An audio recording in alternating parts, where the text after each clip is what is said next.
রান্নাবাটিতে সকল দর্শক বন্ধুদের স্বাগত জানিয়ে শুরু করছি আজকের রেসিপি হাতে মাখা আলুর দম। এর জন্য নিয়ে নিয়েছি 500 গ্রাম পরিমাণে আলু, কুচি করে কেটে রাখা পেঁয়াজ, কুচনো টমেটো আর আদা রসুনের পেস্ট।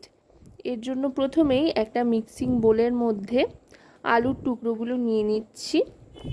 আলুর টুকরোগুলো নিয়ে একে একে সমস্ত কিছু দিয়ে দেব। প্রথমেই দিয়ে দিচ্ছি পেঁয়াজ কুচিটা, সবটাই দিয়ে দিচ্ছি এখানে।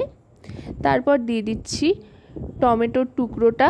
চাইলে আপনারা টমেটো বাটাও নিতে পারেন, তবে এভাবে টুকরো করে নিলে কিন্তু বেশ ভালো লাগে খেতে। বেশ একটু একটু মুখে পড়বে, একটা টক টক ফ্লেভার আসবে, ভালো লাগবে খেতে। এবার দিয়ে দিচ্ছি আদা রসুনের পেস্ট। আদা রসুন এখানে সম পরিমাণে নিয়েছি। এবার এতে দিয়ে দিচ্ছি হলুদ গুঁড়ো। তারপর দিয়ে দেব রোস্টেড ধনে আর জিরে গুঁড়ো, দুটোই এখানে 1 টিস্পুন পরিমাণে দিচ্ছি।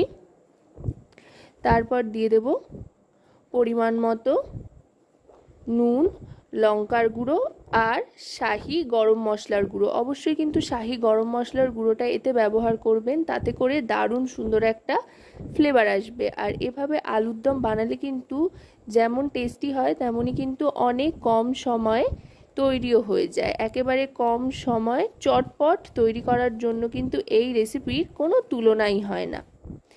আর এবার যেটা দেব সেটা হচ্ছে তেল। অবশ্যই কিন্তু মাখবার সময় সর্ষের তেলই ব্যবহার করবেন, তাতে করে খুব সুন্দর একটা ঝাঁঝালো ব্যাপার আসবে আর টেস্টটাও অনেক বেশি বেড়ে যাবে।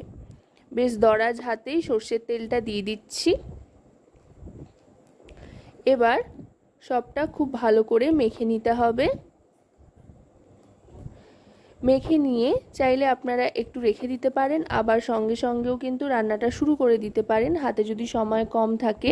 হাতে সময় কম থাকলেই সাধারণত এভাবে আলুর দম আপনারা বানিয়ে নিতে পারেন। কম সময় একেবারে মুখে লেগে থাকার স্বাদের মতো এই রেসিপি কিন্তু আপনারা যে কোনো সময় তৈরি করতে পারেন। আর দেখতেই পাচ্ছেন একেবারে ঘরোয়া উপকরণ দিয়ে কিন্তু তৈরি হচ্ছে, এক্সট্রা কিন্তু বিশেষ কিছুর ব্যবহার এতে হচ্ছে না, কিন্তু এই সামান্য উপকরণেই অসাধারণ স্বাদ হয় এর। দেখুন মাখা হয়ে গিয়েছে। এবার কড়াইতে সাদা তেল গরম করে নিচ্ছি আর ফোড়ন হিসেবে দিয়ে দিচ্ছি তেজপাতা। সাদা তেল খুব একটা বেশি পরিমাণে নিইনি, অল্পই নিয়েছি, যেহেতু আলুতেও সর্ষের তেল ছিল সেই জন্য। এবার মেখে রাখা আলুটা দিয়ে দেব, দিয়ে গ্যাসের ফ্লেমটা মিডিয়াম টু লোতে রেখেই একটু ভাজা ভাজা করে নেব। খুব বেশি ভাজবার প্রয়োজন নেই, সামান্য একটু ভেজে নেব। আর যেই বাটিতে আলুটা মেখে নিয়েছিলাম সেই বাটিটাই ধুয়ে ভালো করে জল দিয়ে দেবো। ওই বাটিতে যেটুকু যা মশলা লেগে রয়েছে সেই মশলা ধোয়া জলই দিয়ে দেবো। খুব বেশি যে জল ব্যবহার হবে তাও নয়, মোটামুটি আলু সেদ্ধ হওয়ার জন্য যতটুকু জলের প্রয়োজন ততটুকু জলই ব্যবহার করব এতে। খুব একটা বেশি গ্রেভি এতে কিন্তু হয় না, একটু গা মাখা মাখা হয় আর খেতে কিন্তু দুর্দান্ত হয়। একেবারে মাংসের স্বাদকেও কিন্তু হার মানাবে।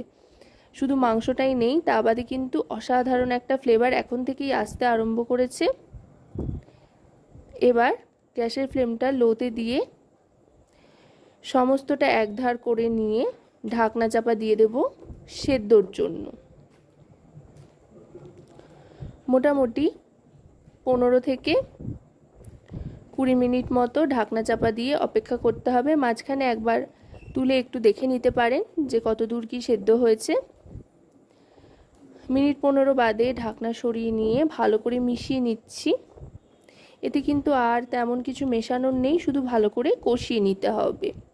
আশা করব রেসিপিটি আপনাদের ভালো লাগবে। ভালো লাগলে অবশ্যই রান্নাবাটি চ্যানেলটিকে সাবস্ক্রাইব করে লাইক শেয়ার কমেন্টের মাধ্যমে আমাদের পাশে থাকবেন আর পাশে থাকা বেল আইকনটি অন করে দেবেন। ব্যাস, মাখা আলুর দম কিন্তু একেবারে রেডি।